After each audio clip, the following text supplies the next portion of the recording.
Science Education Universe. Generally speaking, cells have two ways to die. One way is by apoptosis, which is a form of programmed cell death, a bit like cellular suicide. A second way is by necrosis, which is when cells die due to injury or disease. Overall, apoptosis occurs much more often than necrosis. One example is when old skin cells undergo apoptosis and get replaced by new skin cells. Another example is in our hands and feet during fetal development. Initially, human hands and feet look like duck's feet with webs of skin connecting the fingers. But the cells in the webbing undergo apoptosis, and that allows us to form individual digits that allow us to pick our nose and play the piano. In contrast, necrosis occurs less frequently. And an example of that is when a blood vessel that goes to your big toe gets clogged, causing ischemia, which is when oxygen and nutrients can't reach the cells. As a result, those cells begin to die, turning your big toe a pretty nasty shade of black. In apoptosis, there are two activating mechanisms: the intrinsic pathway, also called the mitochondrial pathway, and the extrinsic pathway, also called the death receptor pathway. The intrinsic pathway occurs when a cell is exposed to stress, like radiation, hypoxia, or low oxygen, and high intracellular concentration of calcium ions, or oxidative stress, which is where reactive molecules with unpaired electrons, called free radicals, steal electrons from nearby molecules. These stresses cause two intracellular proteins, Bax and Bak, to move from the cytosol to the mitochondria. Once in the mitochondria, Bax and Bak pierce the outer mitochondrial membrane, making it porous and leaky. This allows two additional proteins, called SMACS, SMACS, and cytochrome C, to spill into the cytosol. SMACS binds to proteins that normally inhibit apoptosis and deactivates them. Meanwhile, cytochrome C binds to both ATP, the main form of intracellular energy, as well as an enzyme called APAF1. Together, cytochrome C and APAF1 combine to form a large protein complex called an apoptosome. The APAF1 portion of the apoptosome then cleaves an enzyme called procaspase 9 into its active form, caspase 9. Caspase 9 then goes on to activate caspase 3, and caspase 3 goes on to activate other caspases, like a chain event. Eventually, this caspase cascade leads a cell to commit apoptosis. That's because these caspases cleave the proteins that make up the cell's nucleus, organelles, and cytoskeleton, a bit like a ninja sabotaging a bridge by removing its nuts and bolts. This destroys the cytoskeleton, as well as the proteins that anchor the cytoskeleton to the cell membrane. As a result, the cell membrane starts to develop blebs, or bulges in the cell membrane. The blebs are structurally weak, so they start to break off from the cell membrane, and this attracts nearby macrophages, which begin to clean up the mess by eating up the cell fragments. So apoptosis is a neat process that conveniently recycles the organic contents of the dead cell. Now, when the signals from apoptosis come from outside the cell, that's called the extrinsic pathway. One example is when a nearby macrophage recognizes an old cell, a pathogenic cell, or a cell that's completed its task. And in these situations, a macrophage can initiate apoptosis by releasing tumor necrosis factor alpha, or TNF alpha, which is a signaling protein that binds to an appropriately named death receptor on the target cell membrane, one example being tumor necrosis factor receptor 1. The cytosolic end of this receptor dives deep inside the cell, and it's called the death domain. When the TNF-alpha binds to the tumor necrosis factor receptor 1, the death domain changes its shape and is able to bind to two proteins.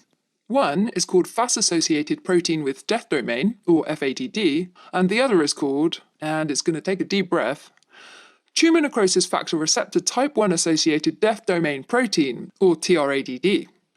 So the death receptor, FADD, and TRADD come together to form a multi-complex protein called, wait for it, the death-inducing signaling complex, or DISC. Once everything is together, DISC cleaves procaspase 8 into caspase 8, which in turn activates caspase 3, and caspase 3 goes on to activate other caspases. This initiates the caspase cascade that commits the cell to apoptosis.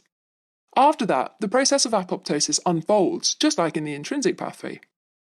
Now, in addition to macrophages, if a cytotoxic T cell detects that a cell is expressing foreign antigens, The T cell will express a protein on its membrane called Fas ligand, which binds to a death receptor on the target cell called the first apoptosis signal receptor, or Fas receptor. Similar to the death domain of tumor necrosis factor receptor 1, the Fas receptor protein also has its very own death domain that can bind to FADD to form DISC. As before, DISC activates pro-caspase 8 into caspase 8, and that triggers the caspase cascades, which leads to apoptosis.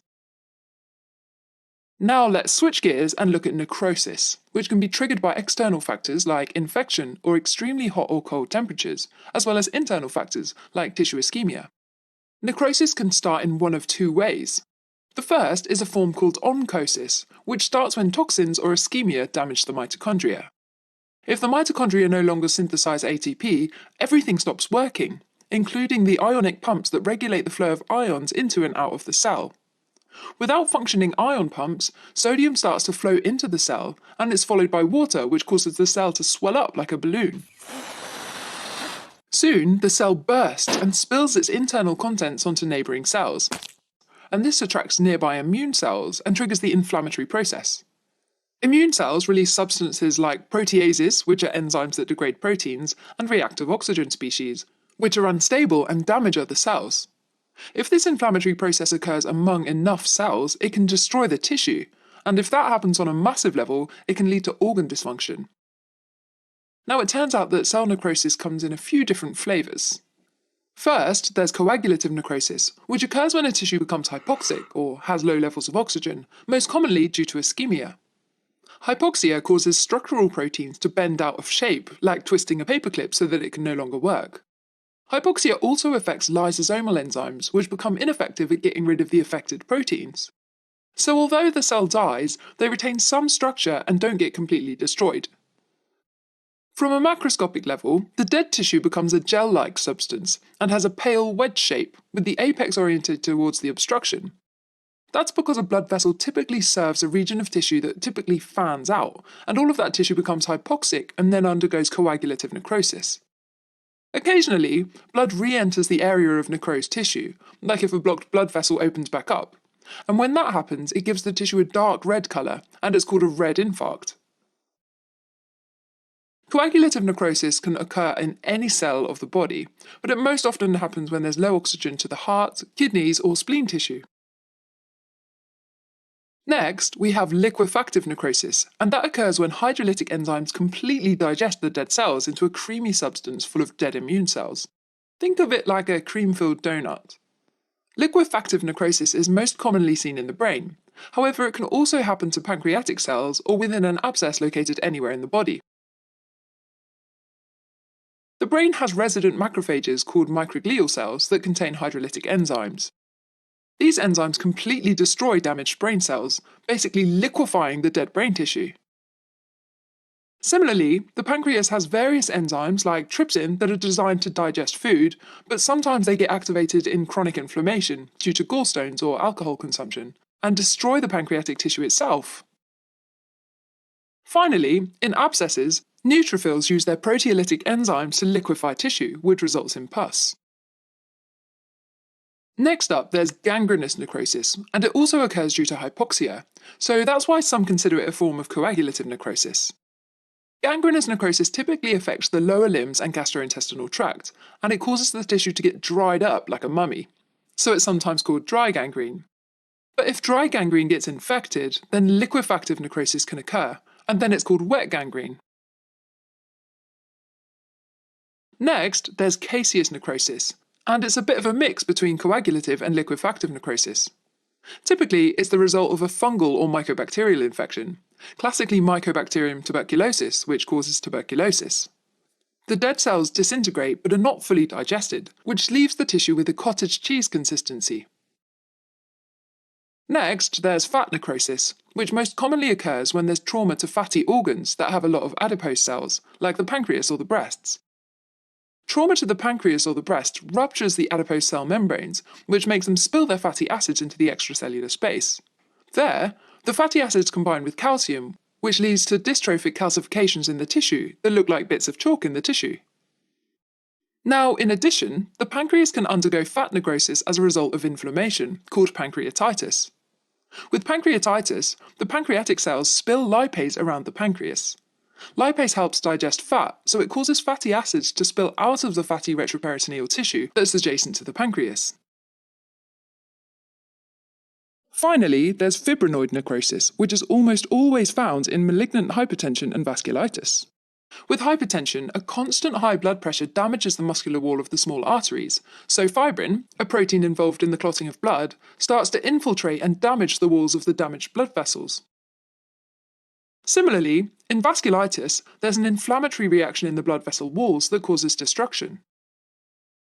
Okay, so as a quick recap, apoptosis is a commonly occurring form of programmed cell death, whereas necrosis is a less common process where cells die due to injury or disease. Apoptosis occurs due to intrinsic and extrinsic pathways. With apoptosis, white blood cells come in and clean up the dead tissue, so it's a neat way for cells to die. Necrosis occurs because of external factors, like an infection, as well as internal factors like tissue ischemia. There are 6 types of necrosis: coagulative and gangrenous necrosis, which happen to hypoxic tissues; liquefactive necrosis, which happens because of hydrolytic enzymes; caseous necrosis, like in tuberculosis; fat necrosis, which happens when fatty acids spill outside of the adipose cells, like during trauma; and finally, fibrinoid necrosis, which is caused by fibrin deposits, like in malignant hypertension.